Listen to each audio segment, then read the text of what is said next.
Hi guys, thanks. Sorry, a couple minutes late here. Good evening. My name is Mark Morek, and I'm the managing partner for Ciresi Morek. It is September 16th, and it's a beautiful sunny day here in Cleveland, Ohio. Thanks for joining us. Today we're going to be going over a couple of things. We're going to talk about our survey results. We're going to talk about new positions we have, some old positions we still have we're working on. Would love your help. We're going to talk about our survey results, and then we're going to talk about some interviewing stuff, and then of course we're going to do an interview or a resume review. So again, thanks for joining us. I got a new microphone, so we've got technology stepping up a little bit, so hopefully we don't have any issues this time. So jumping into this, we closed out our survey on Thursday, and we sent it out to about 76,000 folks. We had a pretty good response, not as good as last time, but we didn't bribe you, and we'll get into those results in a second. So I know you guys are always pretty interested in the new searches we have. We actually, since the last video on September 2nd, we've got a number of new positions right now that we're actively recruiting on. If you are interested or you know anybody who's interested, please reach out to us at info@ceresiandmorek.com. Hit up Anna Maria if you could put that up there, or go to our website at ceresiandmorek.com and check out some of the active searches we have. But jumping into this, we are looking for a controller for an aerospace company here in Northeast Ohio. Looking at base salary in the low hundreds. We have a director of manufacturing engineering that's in Detroit, mid to high hundreds on a base salary for that position. We've got a new client. We're working on a couple of positions for them. They're looking for an operational excellence manager position. These are both in Kenosha, Wisconsin, and they're looking for a maintenance manager. So if you have anybody that's in that location or interested, we'd love to hear from you. Howmet has been a client of ours now. We've got a great relationship with them. We're working with their St. Louis, Missouri operation, and they are looking for an inside salesperson. They're also looking for an operations manager. Great opportunity. Company is going through some changes right now. They just split. We've got an opportunity for a general manager in Richmond, Virginia. If on the automotive side of things, large tier 1. Down in Houston, Texas, we've got a plant manager position, and folks are looking for somebody from a controlled or regulatory type industry, something with like FDA or GMP. It's just very highly regulated batch process. So we need a director of supply chain in Chicago, Illinois for a new client of ours. And then these last 4 positions we have are with one of the largest automotive tier 1 suppliers. We need an HR manager in Bryan. We need a manufacturing engineering manager in Chattanooga, and then a process engineer and a production control and logistics manager, both in Chattanooga as well. So as you see, guys, we've been pretty busy for the last couple of weeks. We're going to get into the new jobs that we have when we talk about the survey results here. Some of the other positions that we've had, that we are still working on and would love some help. We've got a confidential plant manager job down in Columbus, Ohio. If you're interested in that, please reach out to Kenneth Pettis. He would love to hear from you. We also have a vice president of operations role in Pittsburgh, Pennsylvania. Rick Crew is running that. I know there's been a lot of buzz about it, which is great. The big key for that is they're really looking for somebody that's got some international operations experience to help them kind of manage some transitions that they're doing. And then we're also looking for, again, automotive tier 1 down in either Toledo or Canton. It's a sales role, account manager role. Somebody who's penetrated automotive tier 1s. If you know anybody that's literally stood up relationships with automotive tier 1s, we would love to talk to them. It's extrusion and plastic, but really even that, the background doesn't matter. It's just somebody who understands dealing with the big 3 and has started and sold into it. And that one we could reach out to Kurt Judy on. So some great opportunities, a lot of activity. Definitely third quarter is a lot different than second quarter was, and I hope you all have seen that as well. again, if you have questions on this stuff, go to Active Searches. Hey, Rondell, how you doing? We got your survey results too. I will give you a call after this one today, and we can catch up. Okay? So then, yeah, like I said, if you have questions on any of these other positions, please go to the active search page on the website, and Anna Maria can put up the link if she hasn't already done that. The other thing I want to do is congratulations to our new placements, folks that we placed since our last meeting. Tom Crossland has started as a plant manager with Dexter Axle down in Tennessee. Bethany Woodbury is Vice President of Safety for Aunt Millie's Bakery. Congratulations, Bethany. And then Chris Estep is a Human Resources Manager for Clarios. So congratulations and good luck on your new careers. And we look forward to continuing the relationship with you guys and gals. So great job. Okay, so the thing we wanted to chat about is interviewing, right? I think there's a lot of people on the market. There's a lot of people out there, and there's some basic blocking and tackling that we've seen that people continue to struggle with. One of those is the whole thing with communicating after the interview, right? I mean, if you think about this, the whole goal is to get the interview, right? Your resume, if you're working with a recruiter, is to have a conversation.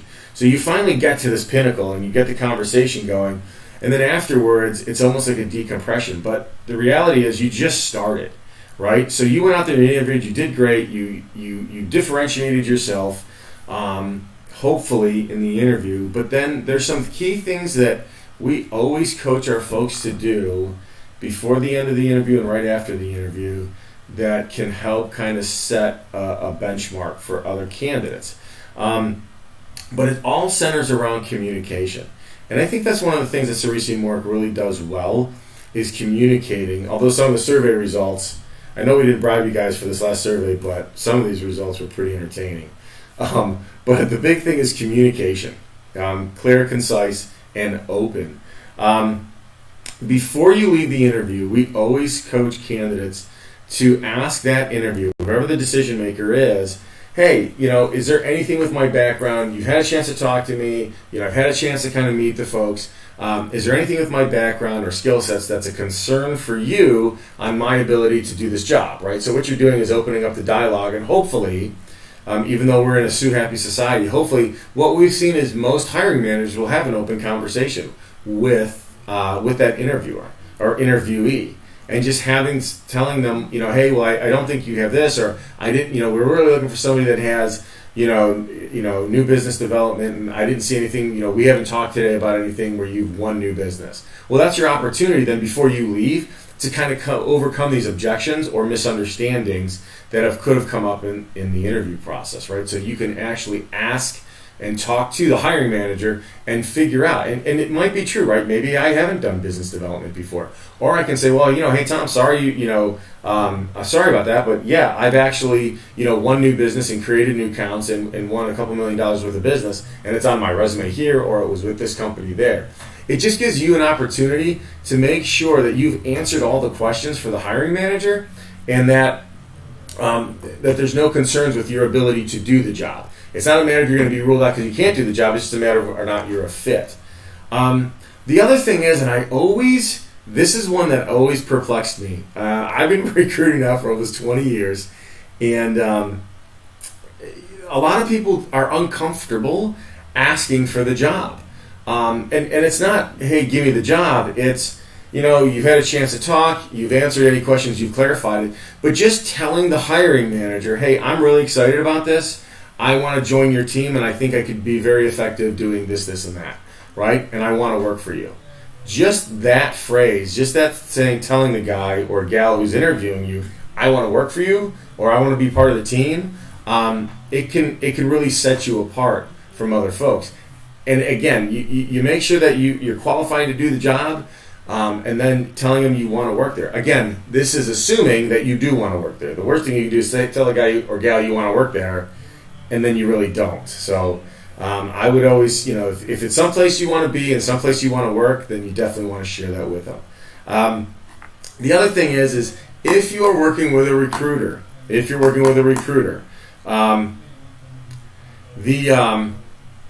you have to call us when you're done. When you walk out of there, give us a call, because we can kind of have, we've had it happen where, maybe there's a misunderstanding during the interview, but either way, we have to know what's going on, that the interview's complete, and then it's also our trigger. And again, this is whether you're working with us or another firm. Call the recruiter, let them know what's going on, so you can give them a back brief, and they can take your information and turn around and call the company up and get feedback for you. Because that's how we work. We won't call our client until we have feedback from our candidate, so we can share that with them. So we can tell the client where they are at in the process. So the other thing here is, and this is one that, again, it kind of goes with asking for the job. It's the same one. It's a thank you letter. In today's digital world, you can still take a couple minutes and send a email thank you, and it doesn't have to be long. I think you hurt yourself. I mean, I've gotten thank yous emails from clients that candidates have sent them that are like 10 paragraphs or 15 paragraphs. I mean, they're huge, like pleading. Our recommendation always, just keep it short and sweet. Thank them for their time. Reiterate something that you've done well or that you think you fit well with the job, and let them know you're excited to move forward in the process. Keep it short, sweet, and to the point. I mean, literally a couple of sentences in each paragraph, and that's it. Don't go nuts with it. We've had people lose opportunities because they do these long, verbose thank yous that they almost seem on the borderline of insanity. So just keep it short and sweet. A nice quick thank you. Some folks even like to do a handwritten thank you. I think you have to know your audience. There's a guy in my office here. He is old school at heart. He does thank yous and sympathy cards. I mean, it's great. I think it's kind of a cool touch when you get a handwritten thank you, because it's so unheard of. That can be a differentiator for you, to send the hiring manager and the interview team a handwritten thank you. Nothing crazy. Again, just short, sweet, to the point. And then the other thing is here, that's kind of it's a cardinal no-no. Again, like I said, I've been recruiting, and I was almost not going to even bring this up, but it came up in a couple of articles we read, and it's something that does happen. But it's a matter of if the company that you're interviewing with is going to try and work the recruiter out of it. Again, I haven't had it happen much to me in my career. It hasn't happened to a lot of folks in our firm. It's something to be aware of. And personally, I think it's kind of shady. When that's happened to us, we won't work with the client anymore, and we inevitably find out. I mean, everyone's there's no secrets, right? Everyone's gonna find out. But it's just something to be aware of. So again, the big things are clarifying and making sure that they know you're qualified to do the job. Make sure that you ask for the job itself. Make sure you call the recruiter when you're done. Thank you letters. Thank you. I mean, it can be a thank you email or a handwritten letter, depending. And then just make sure we keep everybody on the same page. One thing I was remiss was introducing the two ladies behind me. I think we all know who they are. So we thought we would take a different twist on this week's YouTube video. So good stuff. Hopefully that helps you guys land your next role. The next thing that I wanted to touch on here is real quick segue with results, some initial survey results. And like I said, we sent out 76,000 requests. And again, you can tell we didn't bribe you, because the results weren't as great as the last results were. So next time we do a survey, I'm probably going to throw out some gift cards. But the thing that was really kind of cool, and you're not finding this in the news. So I don't know if maybe we don't know how to do a survey, or all the jobs we're getting openings is just because we're a red herring or something. But I know there's a lot of kind of doom and gloom, and I know there's a lot of people on furlough right now. Trust me, we see it every day. But I think something that's exciting is we've gotten 2, 4, 6, 8, 10, 12, 13 14 new positions in 2 weeks, which is phenomenal. And here's one that blew me away. Almost 70% of the people that replied to our survey are employed, like full-time employment. Another chunk are self-employed and students or retired. So if we add all those categories up, you're looking at over 70% of people are employed or going to school or retired, so they don't need a role. So, and it's only, I mean, that's pretty exciting. I mean, you're not hearing about that as much. The other thing that was pretty neat is we've got a large group of our population is responding to our the folks that are employed, that are in the executive to management to senior level. So thought that was pretty cool. The other thing was out of the industries that we're working with, over 25% of that is on the automotive side. So we've still seen a very big push on the automotive side. There's other industries that we're working with, but right now that's our largest segment. So, and the other thing that's kind of interesting, over 50% of the folks are not working remote, right? You hear about all this remote working that's out there. I thought that was pretty interesting. So it's just some good information we got. Really appreciate everybody taking the time. I think you can echo. I think it was like a 3.5 minute survey for folks, and then depending on if you wanted to write or not. For those of you that are watching, some of your comments were fantastic, by the way. You can tell there's a lot of angry people out there, but that's okay. We're used to dealing with that on some level. So, but the thing is, if you had comments and you wanted us to connect with you, we're going to work really hard over the next couple weeks to compile all the questions you had, all the comments. And guys, let me back up. Some of the stuff that you shared on the survey results were awesome. It just reinforces that Robert and I have built a company that I'm excited about, that we're doing the right things. It's throughout the survey, folks were telling us on how we do things so much differently. They appreciate us getting back to them. All this really positive stuff. So it was pretty cool, and really appreciate everybody who took the time to actually write something back to us, positive or negative. We grow from the stuff that we get that's out there. So thank you again on that. Really good stuff. I'm going to kind of jump in and see if there's any questions. Let's just do hit that. Is there any questions right now, Anna Maria? I'm trying to look. I don't think there are. So all right, cool. So there are a couple. There's a couple of resumes we're going to review, so we can keep this train rolling. So the first one is, both of these have asked us to keep. One has to keep this name completely confidential. The other one, we can use his first name. But Gary, so I'm looking at a resume that is a lot of. So Gary in Texas, who works for. Who do you work for? The company starts with National, so you should know who you are. And so I would really love for you to reach out to me. Your resume is just a lot of writing, and it really doesn't give an opportunity for the reader to kind of jump into anything. It's just, there's so much here, folks aren't going to want to read it, candidly.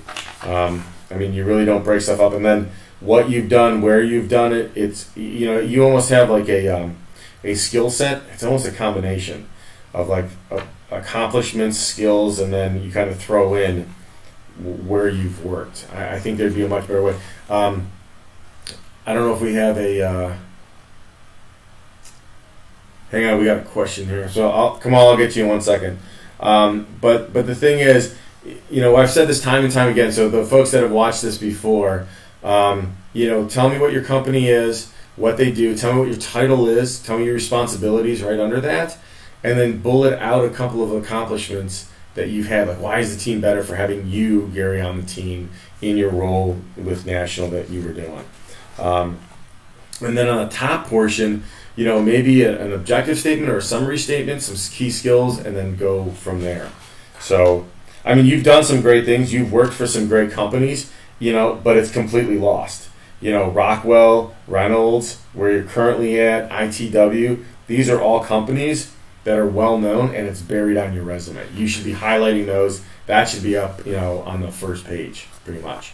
So, you got a great background. I think you can definitely create value for an organization. It's just, I think your marketing or packaging, we could probably do a little bit better with it. So, if you got any other questions, let me know. So what percentage of those professionals who lost their jobs this year are now back employed? Any feel for this figure? Yeah, Kamal, that's a great question. I don't have any specific numbers, but I can tell you that, we've talked about this before. Q1 for us was amazing, and for a lot of companies and industries, it was phenomenal, like record setting. Q2 obviously softened up, but Q3 we've definitely seen an uptick in it. So what I can tell you is that the market, there's more talent out on the market. You really got to try and differentiate yourself somehow, and it could be little things, some of the things we talked about in the interview process, or it could be big things. So it's really a matter of, I think it was 35% of folks were furloughed from our results, but I don't know how many of those have come back or how much more activity is. So I hope that answers it. Let me scroll through here too. If you guys give me 1 second, see if there are any other questions. Yeah, folks are kind of quiet today. So, okay. Well, if you guys have any questions, please let me know. And we'll go from there. So, the next resume up is for Ron, or Ronald, sorry. I don't know if you go by Ron or Ronald. I actually know your last place you worked. I don't know if we've ever talked before. But, so a couple of things right off the bat, Ronald, are you're up to 3.5 pages, I believe. Or three and a quarter, let's call it. That's too long. I don't think you need an objective and a career summary. Pick one. So you could do like an objective and critical skills. That'll give you like a 30-year page back. You don't have a city, state where you live. I always recommend, like nowadays there's a lot of people out there that are concerned about, physical addresses, and I totally understand. I mean, you ask anybody in the office, they all think I'm nuts with half this stuff. But I always recommend put your name, your first and last name, put your, an email for you, put a LinkedIn for your profile, put a cell phone number, and then put a city, state, right? I mean, city, state is fine. And so folks will at least have an idea of where you're at. So, again, go with either an objective or a career summary. You want to make sure all your fonts are consistent as well. So you have a different font for objective and career summary and critical skills. I don't think that's by design. You do a solid job of telling me what your responsibilities are for a company. But you don't tell me what your company is, like where you were at most recently. I mean, I know them, but most people reading your resume are going to have no idea what they do. So at least tell me, kind of revenue-wise where they're at, public, private, are they international, regional, within a state, are there multiple facilities? Like just kind of frame up, the who, what, where, when, why, and how. So, hey, Ron, all right, so you are here, cool. But I would definitely recommend that, you give a quick blurb on who the company is, Then for what your title is, your role there, I would go a little bit more, a kind of, size, scope, responsibility. And then with your bullets, actually, some of these bullets are actually responsibilities. So our recommendation is always bullet out what your accomplishments are and make them quantifiable and qualitative. As a quality and health, safety, and environmental guy, you got to have numbers. I mean, you drove the process to become an ISO 9000 certified company. Okay, great. That is an accomplishment. I can understand that. But schedule and conduct internal audits, that's your responsibility. Did you increase your audit rate to decrease your, findings? Or like, what was the impact of scheduling and conducting those audits? Reduce recordable injuries by 85%. That's a great. So that would be like my first bullet as a SHEC guy, right? For those of you who don't know, it's safety, health, environment, and quality. We call them SHECs. And so reduce the recordable injury by 85% by implementing a new safety program. That's the one you should be leading off with. I mean, that's the one right out of the gates. You coordinated health, safety, environmental programs for the company. That's kind of your job. Like, what was the impact? Give me some kind of stats or numbers. Like lowering recordables, improving training, reducing any type of environmental impact. Those are the numbers. That's the stuff that people want to see. Like when you were in warehouse operations and quality person, improvement on time, OTD, improved accuracy on inventory, improved shipping volumes. Those are all awesome metrics. I would go into a little bit more detail about what you did specifically for that warehouse role. So, and then just carry that theme throughout, right? So you want to be pretty clear and accurate, Ron, with who you do, or size, scope, responsibility of your job, what your company is, who they are, what they do, and then bang out some quantitative and qualitative, concise metrics. I think the warehouse operations and quality manager one that you have, those are almost ideal. So great job with that. And then if you do that, you can take some of the spacing out, and the number of bullets you have, like the max number of bullets you should have is probably 5, and 5 for your most recent 2 or 3 positions, and then everything after that you can have 3. People are not going to your third page and reading stuff. It's just most people are not going to do it. You got 2 1/4, maybe 2.5 pages max, but I think hopefully that helps. I don't know, Ron, do you have any other questions, or is there anything I haven't hit on that you'd like to know? Just go ahead and type something up. Kamal, I see your question. Question 2, NPR News this week stated many lost white-collar jobs will not be filled back. Instead, the trend is going for temporary or contracted out to specialized firms to reduce costs. Do you agree? Yeah, that's, I think I caught that. I don't know if it was on NPR or someplace else I read that. But I have heard that they're supposed to go, there are some studies out there right now that have a lot of white collar, if you want to call them that, or professional level positions going into a contract or project-based role. I see that there's going to be a shift. I don't know what the specific number is going to be.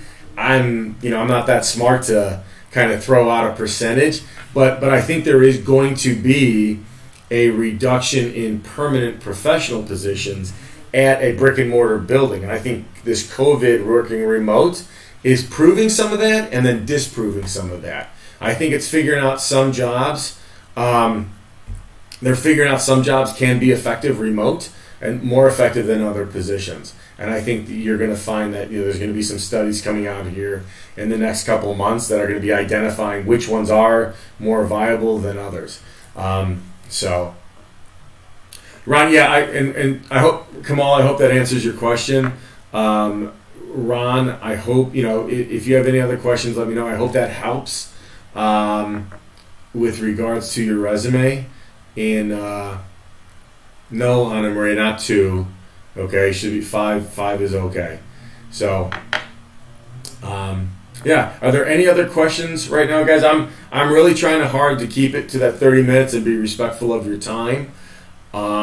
If there's any other questions you have, if there's any positions you're interested in, yes, Rondell, I will call you after this. And we'll talk about the Columbus role. But we are looking at, if you've got questions on stuff, send them to info@CeresiandMorek.com. Our website is CeresiandMorek.com, and then you can check out the active searches pages there. So I think there's a lot of great information. There's a lot of blogs on there that will help you guys interview and get ready for interviews. We're here to help. If there's anything that we can help you out with, let me know. And last thing I want to throw out there, I think I threw it out there in the last YouTube. We love networking and referrals, and it's great. It's how we've been able to build this business over the years. So if you have anybody that you think we can help, or is looking, or just needs, some kind of assistance, please connect them with us. If you know of any companies that are hiring and they're struggling to find the right talent, the key word there is right talent. I think the market is flooded with talent. It's finding the right talent. We'd love to hear about that as well. So everybody, thank you for joining us. I appreciate it. Best of luck to you, and we will see you in a couple weeks. All right, thanks. Bye-bye.